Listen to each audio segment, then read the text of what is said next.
রাধে রাধে, জয় শ্রীকৃষ্ণ। সকলকে আমার ভালোবাসা ও প্রণাম বড়দের। পদ্মিনী একাদশী অর্থাৎ কমলা একাদশী মলমাস বা অধিক মাসের শুক্লপক্ষের একাদশীতে পালিত হয়। ভগবানের বিষ্ণুর আশীর্বাদ পেতে আর সব পাপমোচনে এই ব্রত অত্যন্ত মহিমান্বিত। মহাভারতে শ্রীকৃষ্ণ যুধিষ্ঠিরকে এর মাহাত্ম্য আর ব্রত কথা শুনিয়েছিলেন। 3 বছরে একবার আসা পদ্মিনী একাদশীতে ভগবান বিষ্ণুর উপাসনা করা হয়।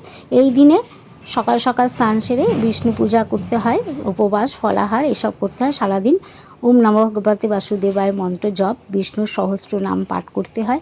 আর এই পুরো মাস জুড়ে যদি সকলে ভগবানের পূজা অর্চনা, দান ধ্যান, তীর্থে গমন এই সমস্ত পুণ্য কর্ম করেন তবে কিন্তু তাতে অধিক ফল লাভ হয়। আর এই সময় 33 বার ভগবানের নাম জপ, 33টা দেবতাকে ফুল অর্পণ, তুলসীপত্র অর্পণ আর 33 বার তুলসী পরিক্রমা, এই 33 সংখ্যার কিন্তু গুরুত্ব অসীম। তাই এই মাস জুড়ে ভগবানের নাম স্মরণ আর এই 33টি উপকরণ দিয়ে ভগবানের পুজো করলে ভগবান খুব সন্তুষ্ট হবে। এবার জেনে নিই একাদশী কবে। 27শে মে বুধবার পদ্মিনী একাদশী, আর পারণ হবে বৃহস্পতিবার 28শে মে সকাল 5টা 11 থেকে 8টা 29-এর মধ্যে পারণ। ব্রতের পালন কিন্তু ঠিক টাইমে না করলে ব্রতের ফল লাভ করা যায় না। আর ব্রতের দিন অবশ্যই ব্রত কথা মাহাত্ম্য শুনতে হয়, তবে পরিপূর্ণ একাদশীর ব্রতের ফল পাওয়া যায়। তাই চলুন আজকে আপনাদের সঙ্গে আমি ব্রতের মাহাত্ম্য কথা শেয়ার করছি। আপনাদের কাছে রিকোয়েস্ট রইল সকলেই আমার চ্যানেলটিকে লাইক এবং শেয়ার করবেন। আর যারা আমার চ্যানেল নতুন তারা কিন্তু অবশ্যই চ্যানেলটিকে সাবস্ক্রাইব করতে ভুলবেন না। তো চলুন আজকে আমি ব্রত কথা মাহাত্ম্য আপনাদের সঙ্গে শেয়ার করি। পদ্মিনী একাদশী হলো মলমাসের শুক্লপক্ষের একটি পবিত্র ব্রত, যা 2.5-3 বছর অন্তর আসে।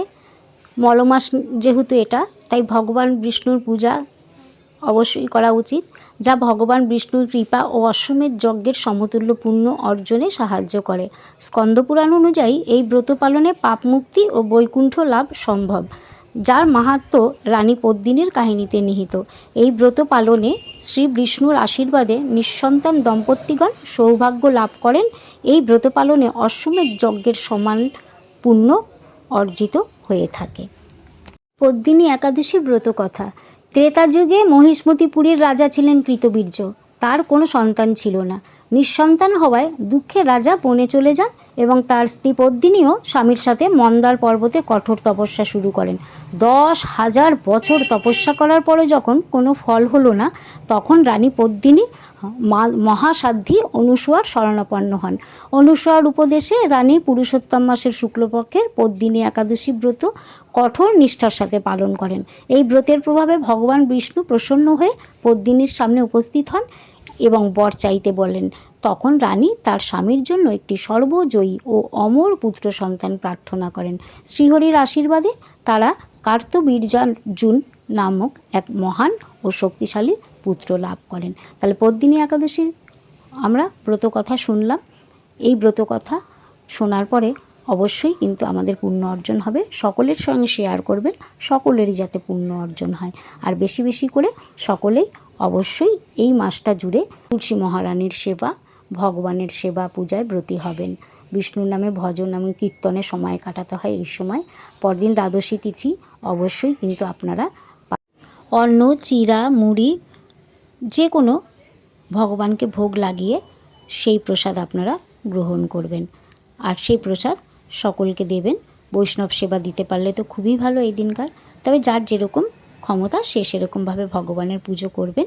আর ভিডিওটি সকলের সঙ্গে শেয়ার করবেন, সকলেই যেন ব্রত কথা শুনে নিজের জীবনে পুণ্য অর্জন করতে পারে। রাধে রাধে, জয় শ্রীকৃষ্ণ। সকলে ভালো থাকবেন। আর অবশ্যই কমেন্টসে রাধে রাধে লিখতে একদম ভুলবেন না।